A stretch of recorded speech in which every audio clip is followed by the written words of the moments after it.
Today, we're going to be discussing Chapter 3 of your textbook, which deals with memory. So, the first concept that it introduces is called the power process. Love your problems. We all have problems and barriers that block our progress or prevent us from moving into new areas. Often, the way we respond to our problem places limitations on what we can be, do, and have. Problems often work like barriers. When we bump up against one of our problems, we usually turn away and start walking along a different path. And all of a sudden, bump, we've struck another barrier, and then turn away again. As we continue to bump into problems and turn away from them, our lives stay inside the same old boundaries. Inside these boundaries, we are unlikely to have new adventures. We are unlikely to keep learning. If we respond to problems by loving them instead of resisting them, we can expand the boundaries in which we live our lives. The word love may sound like an overstatement. In this power process, the word means to unconditionally accept the fact that your problems exist. The more we deny or resist a problem, the stronger it seems to become. When we accept the fact that we have a problem, we can find effective ways to deal with it. Suppose one of your barriers is taking a final exam in one of your courses. You fear that you'll forget everything you tried to memorize. One option for dealing with this barrier is denial. You could walk into the exam room and pretend that you're not afraid. You could tell yourself, I'm not going to be scared, and then try to force a smile on your face. A more effective approach is to love your fear. Go into the room, notice how you actually feel, and say to yourself, I am afraid. I notice that my knees are shaking and my mouth feels dry, and I'm having a rush of thoughts about what might happen if I screw up this exam. Yep, I'm scared, and I'm not going to fight it. I'm going to take this exam anyway. You can apply the same approach to just about any fear. Fear of math courses, fear of sounding silly when learning a new language, fear of making mistakes when learning a musical instrument, fear of looking silly when dancing, and much more. The beauty of this power process is that you continue to stay in action. By taking the exam, for example, no matter what you feel. You walk right up to the barrier and then through it. You might even find that if you totally accept the experience a barrier, such as fear, it shrinks or disappears. When you relax, you reclaim your natural abilities. You can more easily recall the main points from your notes and readings and maybe even crack a real smile. Even if this does not happen right away, you can still open up to a new experience. Apply a strategy for reducing test anxiety and learning something. It is impossible to live a life that's free of problems. In fact, problems serve a purpose. They provide opportunities to participate in life. Problems stimulate us and pull us forward. Seen from this perspective, our goal becomes not to eliminate problems, but to find problems that are worthy of us. The problems worth loving are those that can be solved with the greatest benefits for ourselves and others. Engaging with big problems changes us for the better. Bigger problems give us more learning, more meaning to our lives. Loving a problem does not mean liking it, by the way. Instead, loving a problem means admitting the truth about it. This helps us take effective action, which can free us of the problem once and for all.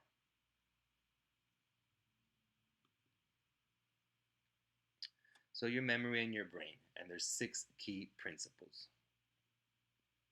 Following are 6 key things to remember about how you remember and learn. They will introduce you to ideas and suggestions that are presented in more detail in the rest of this chapter.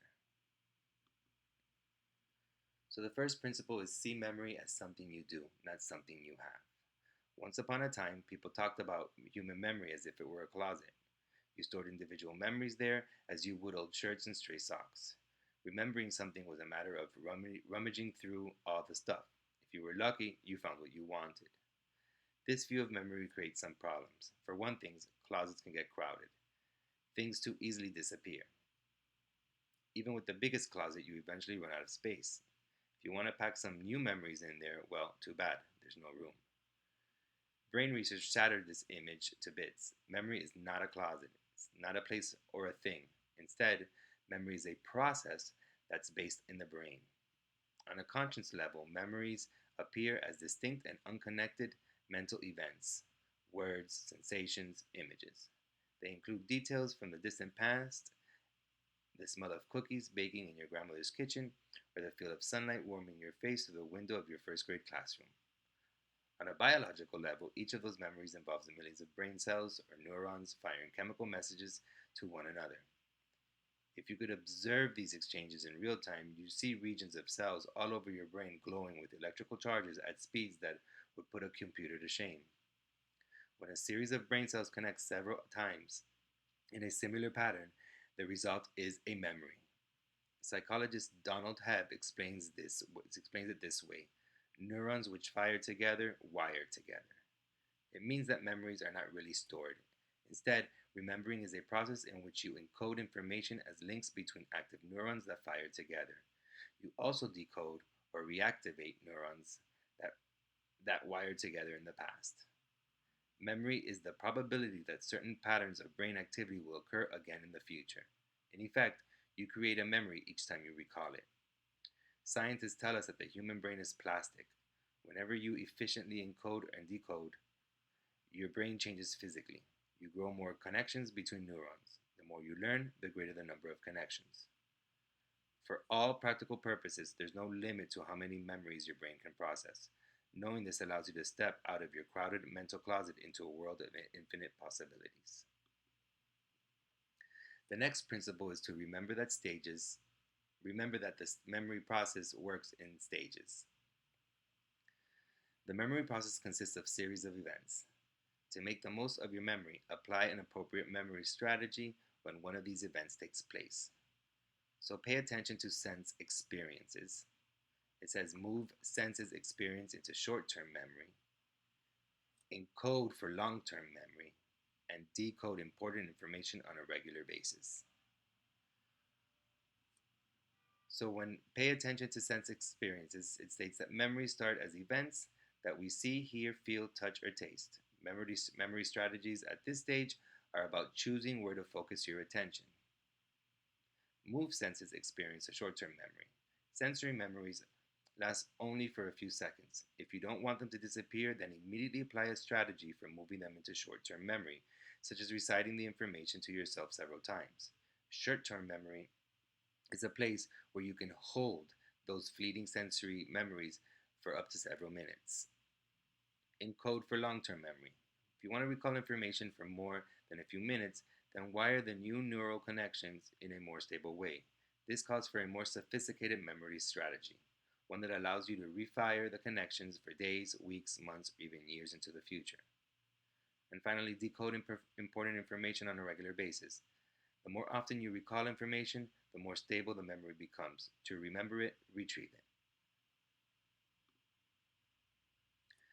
The third principle states sink deeply into sense experience. Your brain's contact with the world comes through your five senses. So, anchor your learning in as many senses as possible. So, for example, create images. Draw mind map summaries for your readings and lecture notes. Include visual images. Put main ideas in larger letters and brighter colors. Translate ideas in physical objects. If one of your career goals is to work from a home office, for example, then create a model of your ideal workspace. Visit an art supply store to find appropriate materials. And finally, immerse yourself in concrete experience. Say that you're in say that you are in a music appreciation class and learning about jazz. Go to a local jazz club or concert to see and hear live performances. The fourth principle states choose strategies for encoding. Signs of encoding mastery are making choices about what to remember and how to remember it. This in turn makes it easier for you to decode or recall the material at a crucial point in the future, such as during a test. Say that you're enjoying a lecture in Introduction to Psychology. It really makes sense. In fact, it's so interesting that you choose to just sit and listen without taking notes. 2 days later, you're studying for the test and wish you'd made a different choice. You remember that the lecture was interesting, but you don't recall much else. In technical terms, your decision to skip note-taking was an encoding error. So you decide to change your behavior and take extensive notes during the next psychology lecture. Your goal is to capture everything the instructor says. This too has mixed results. A case of writer's cramp and 10 pages of dense, confusing scribbles. Oops, another encoding error. Effective encoding is finding a middle ground between these two extremes. Make moment to moment choices about what you want to remember. As you read or listen to a lecture, distinguish between key points, transitions, and minor details. Predict what material is likely to appear on the test. You also stay alert for ideas that you can actively apply. These are the things that you capture in your notes. Another strategy for effective encoding is to find and create patterns. Your brain is a pattern making machine. It excels at taking random bits of information and translating them into meaningful wholes. For instance, use your journal. Write discovery and intention statements like the one in this book. Journal entries prompt you to elaborate on what you hear in class and read in your textbooks. You can create your own writing prompts. For example, in class today I discovered that. In order to overcome my confusion about this topic, I intend to. Send yourself messages. Imagine that an absent classmate has asked you to send her an email about what has happened in class today. Write up a reply and send this email to yourself. You'll actively process your recent learning, and create a summary that you can use to review for tests. And finally, play with ideas. Copy your notes onto 3 by 5 cards, one fact or idea per card, and see whether you can arrange them into new patterns, chronological order, order of importance, or main ideas and supporting details. Principle 5. Choose strategies for decoding. You've probably experienced the tip of the tongue phenomenon. You know that the fact or idea that you want to remember is just within reach, so close that you can almost feel it. Even so, the neutral connections stop just short of a total recall. This is an example of a decoding glitch. No need to panic, you have many options at this point. There are known as decoding strategies. For example, relax. Your mood affects your memory. The information that you want to recall is less likely to appear if you're feeling overly stressed. Take a long deep breath, and relaxing muscles can work wonders for your body and your brain. Let it go for the moment. When information is at the tip of your tongue, one natural response is to try hard to remember it. However, this can just create more stress that in turn interferes with decoding. Another option is to stop trying to decode and to do something else for the moment. Don't be surprised if the memory you were seeking suddenly pops into your awareness while you're in the midst of an unrelated activity. Recall something else. Many encoding strategies are based on association, finding relationships between something you already know and something new that you want to remember. This means that you can often recall information by taking advantages of those associations. Say that you're taking a multiple choice test and can't remember the answer to a question. Instead of worrying about this, just move on. You might come across a later question on the same topic that triggers the answer to the earlier questions. This happens when a key association is activated. And finally, recreate the original context. Encoding occurs at specific times and places. If a fact or idea eludes you at the moment, then see whether you can recall where you were when you first learned it. Think about the time of the day that learning took place and what kind of mood you were in. Sometimes you can decode the information merely by remembering where you wrote the information in your class notes or where on the page you saw it in the book. Principle 6. Take care of your brain. Because memory is a brain-based process, it's important to take care of your brain. Starting now, adopt habits to keep your brain lean and fit for life. Consider these research-based suggestions for the Alzheimer's Association. So stay mentally active, stay socially active, stay physically active, and adopt a brain-healthy diet. And finally, protect your heart.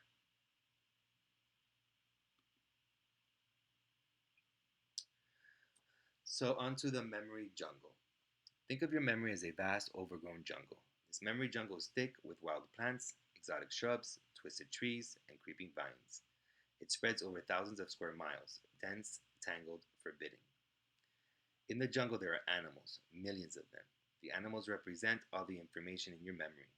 Imagine that every thought, mental picture, or perception you've ever had is represented by an animal in this jungle. Also, imagine that the jungle is encompassed on all sides by towering mountains. There is only one entrance to the jungle, a small meadow that is reached by a narrow pass through the mountains. The memory jungle has two rules. Each thought animal must pass through the meadow at the entrance to the jungle, and once the animal enters the jungle, it never leaves.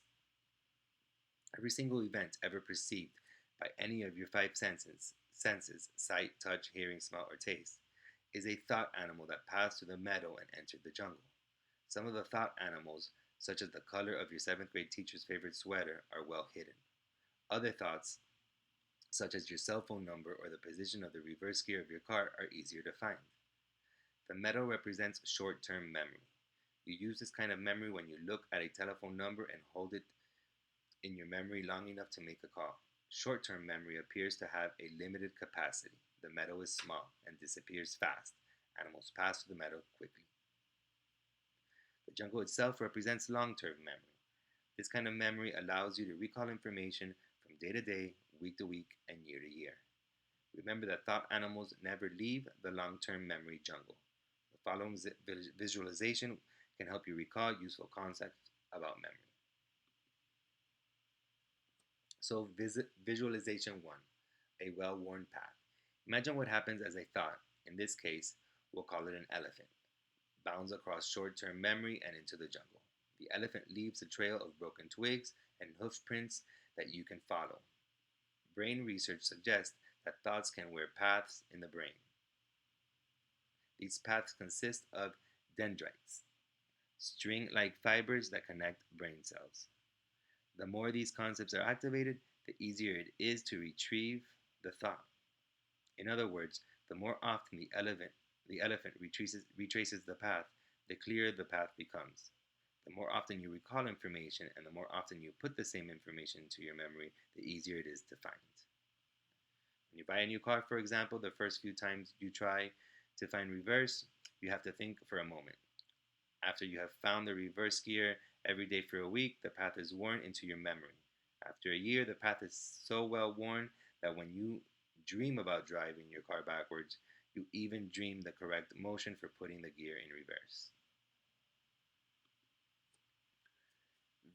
Visualization 2, a herd of thoughts. The second picture you can use to your advantage in recalling concepts about memory is the picture of many animals gathering at a clearing, like thoughts gathering at a central location in memory. It is easier to retrieve thoughts that are grouped together, just as it is easier to find a herd of animals than it is to find a single elephant. Pieces of information are easier to recall if you can associate them with similar information. So, for example, you can more readily remember a particular player batting average if you can associate it with other baseball statistics. Visualization 3, turning your back. Imagine releasing the elephant into the jungle, turning your back, and counting to 10. When you turn around, the elephant is gone. It's exactly what happens to most of the information you receive. Psychological research consistently shows that we start forgetting new material almost as soon as we learn it. The memory loss is steep, with most of it occurring within the first 24 hours. This means that much of the material is not being encoded. It is wandering around, lost in the memory jungle. The remedy is simple. Review quickly. Do not take your eyes off the thought animal as it crosses the short-term memory meadow. Look at it again, review it. Within 24 hours after it enters the long-term memory jungle, wear a path in your memory immediately.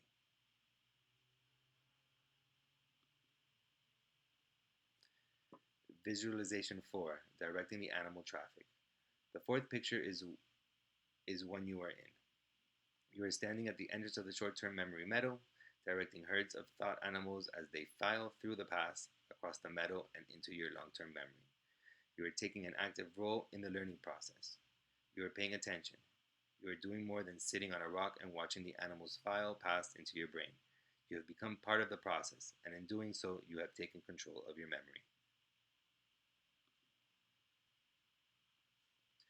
So here are 25 memory techniques. Your first task is to escape the short-term memory trap. Capture new information before it disappears from your attention. Don't stop there. Then you can encode it by thinking, playing with information to make it more vivid in your mind. Also encoding by feeling, by making an emotional connection with the ideas and information, and encode by moving, using your body as well as your brain. In addition, decode by recalling key information on a regular basis. And instead of saying I don't remember, say it will come to me. The latter statement implies that the information you want is encoded in your brain and that you can retrieve it. just not right now. Adopt the attitude that you'll never forget. You might not believe this right now. That's okay. Just be willing to test the idea and see where it leads. So, escape the short term memory trap. 1. Start by understanding the nature of short term memory. 2. Chunk it. 3. Recite and repeat. 4. Review as soon as possible. Encode by thinking. 5. Be selective. 6. Elaborate with questions. 7. Organize it. 8. Create associations. 9. Create pictures.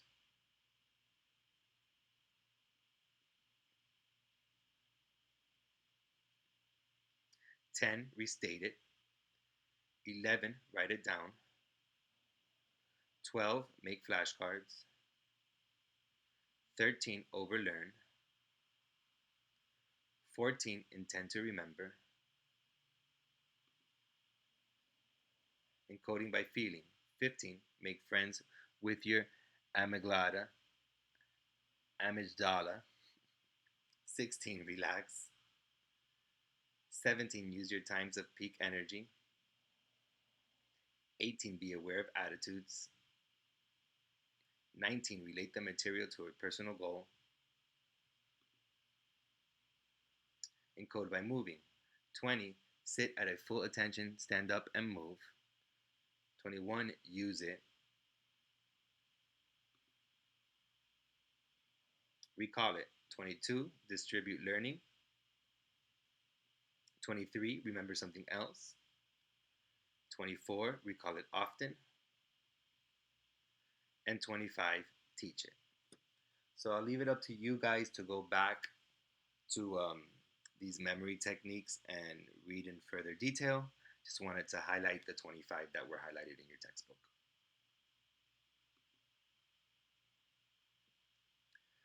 Set a trap for your memory.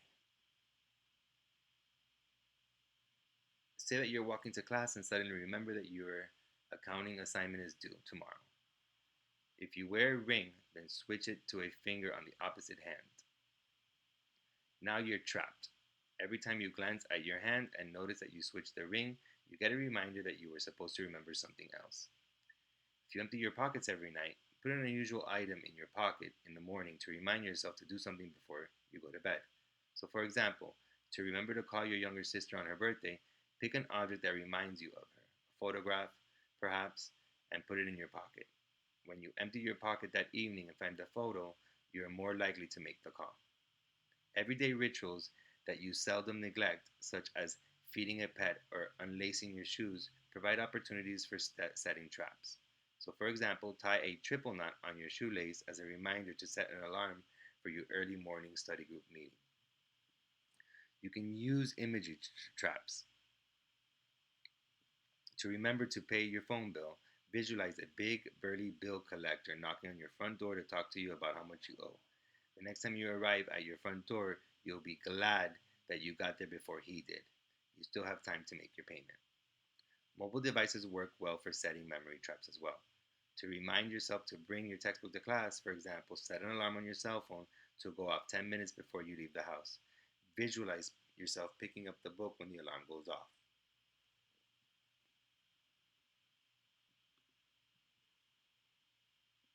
Mnemonic devices. Some entertainers use mnemonic devices to perform impossible feats of memory, such as recalling the names of everyone in a large audience after hearing them just once. Using mnemonic devices, speakers can go for hours without looking at their notes. There is a catch though. Mnemonic devices have serious limitations. They don't always help you understand material. Mnemonics relies only on rote memorization. They can be complex and hard to recall, and if you fail to get them exactly right, they quickly lead to errors. In spite of their limitations, mnemonic devices can be useful. The trick is to have fun and create devices that are simple enough to learn quickly.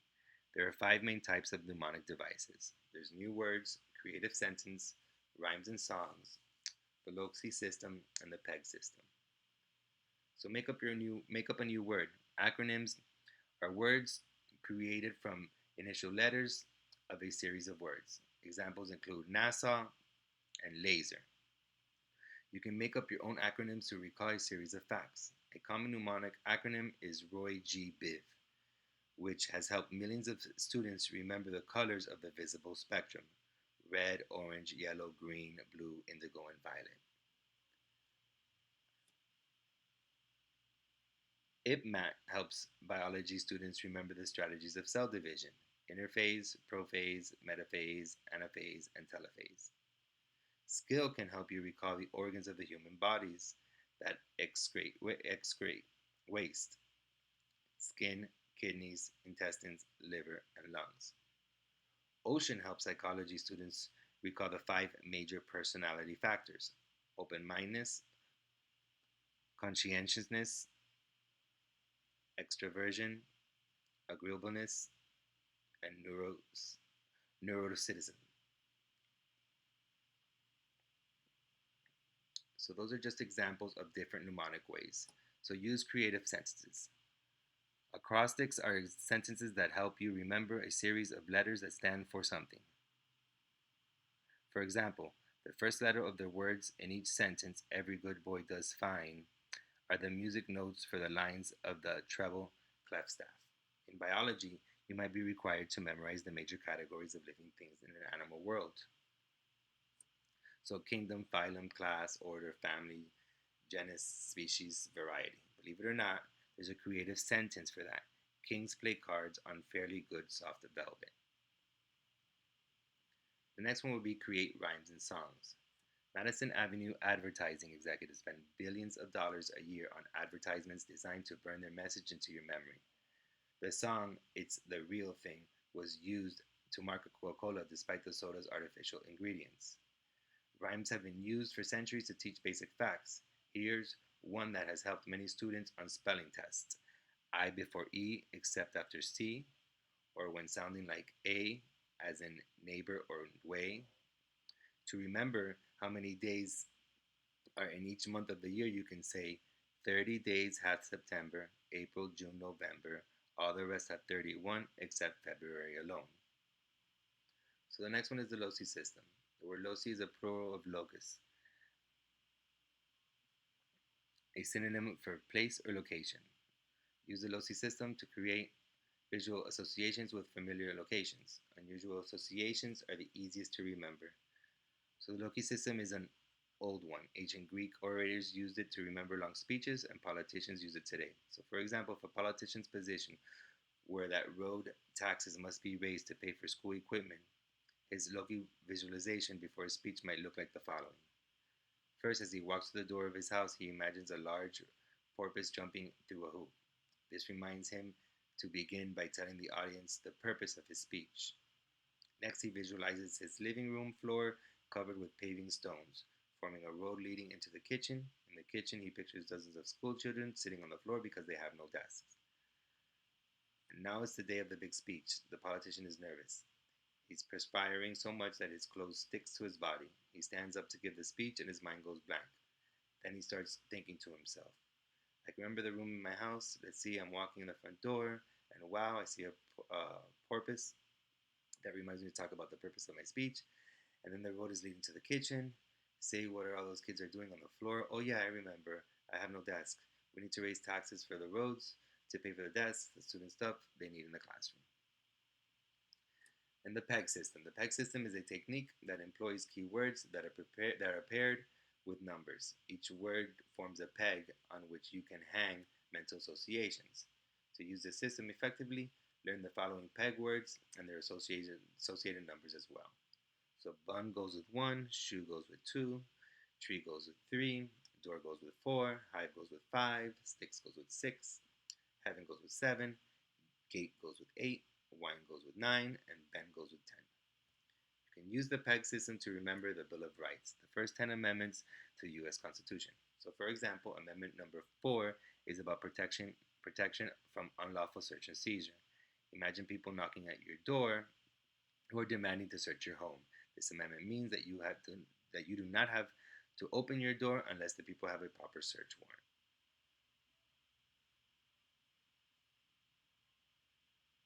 So again, these are just creative ways to help you remember. We're going to look at a video during class that highlights the Loki system. So retool your memory. Back in the 18th century, writer Samuel Johnson noted that the art of a true memory is the art of attention. Johnson focused enough attention on his own work to produce essays, novels, poems, literary criticism, and a two-volume dictionary of the English language. The demands on our attention have accelerated steadily since Johnson's days. Currently, technology provides us with ample means to multitask and scatter our connections. Yet, yet technology can also be used to increase our mental focus and enhance our memory. So store important information where it's just one click away. Imagine how useful and fun it would be to download everything you've ever read or thought and then instantly located what you want to remember about a particular topic. Websites and computer applications give you a variety of ways to store text, images, organize, search them, and even share them. These applications fall into two major categories. First are websites for social bookmarking. These allow you to store, tag, share, and search links to specific pages. Examples are Delicious, Digo, and Pinboard. Also, check out online notebooks and note taking apps such as Evernote, Zoho Notebook, OneNote, Google Keep, and Notes. It's an app for the app computers. With these, you can clip message images and texts from various web pages, categorize all the context, search it, and add your own notes. Evernote also allows you to add offline context such as digital photos of business cards and receipts. You can search it by using tags and keywords. A lot of people nowadays today use these type of technology to help them remember. Name digital documents for easy recall. No matter where you store documents, on your digital device or online in the cloud, do yourself a favor. Name them so they're easier to remember. Avoid generic names such as agenda doc or notes doc. Instead, consider adding specific keywords that will help you recall what the document contains. For example, include the name of the course and date that the document was created. Biology 2000, 12/1/17 doc. Documents created for work can include the name of the project or coworker. Use outlining software to encode information. The outlining feature of a word processor program offers a way to combine several memory techniques in this chapter. Outlining allows you to organize information in a meaningful way. Stating key points in your own words also helps you learn actively. To create outlined summaries of your textbook and lecture notes, divide a book, chapter, or set of handwritten notes into sections. Upon a new document in your word processing program and open a new document in your word processing program and list the main points from each section. Shift to the outline view of your document and turn each point into a level 1 heading. Enter key facts and other details as normal text under the appropriate heading. When reviewing for a test, shift your document into outline view so that only the headings are displayed. Scan them as you would scan the headlines of a newspaper. In the outline view, see whether you can recall the details you included. Then open up the normal text underneath each headline to check if accuracy of your memory. Also, go online for outlining options. An example is Workflowy. It allows you to create bulleted lists, turn each list into another list, and view as many lists as you want at one time. Check, Visit, and Fargo offer similar features.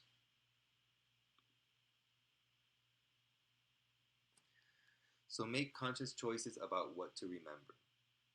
It's true that you can look up just about any fact in seconds with a smartphone and a search engine. Even so, consider the advantages of continuing to memorize the information that matters to your performance at school and at work. So, for example, coworkers will be impressed if you can deliver a short presentation without notes, recall the main points of a proposal, and instantly match names with faces. The ultimate memory app is one that's fast, free, and always available, which is your brain.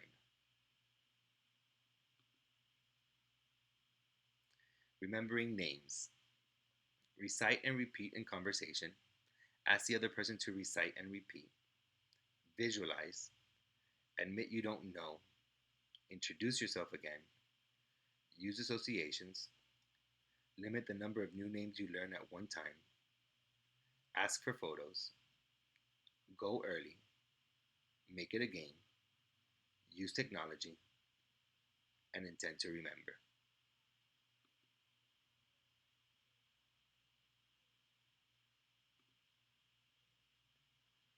So that concludes our lecture video for the day. If you have any questions, feel free to email me. Make sure that you read the 25 memory techniques more thoroughly as I just listed them. And also make sure that you read the remembering name section as well more thoroughly as I just went over um, the few techniques.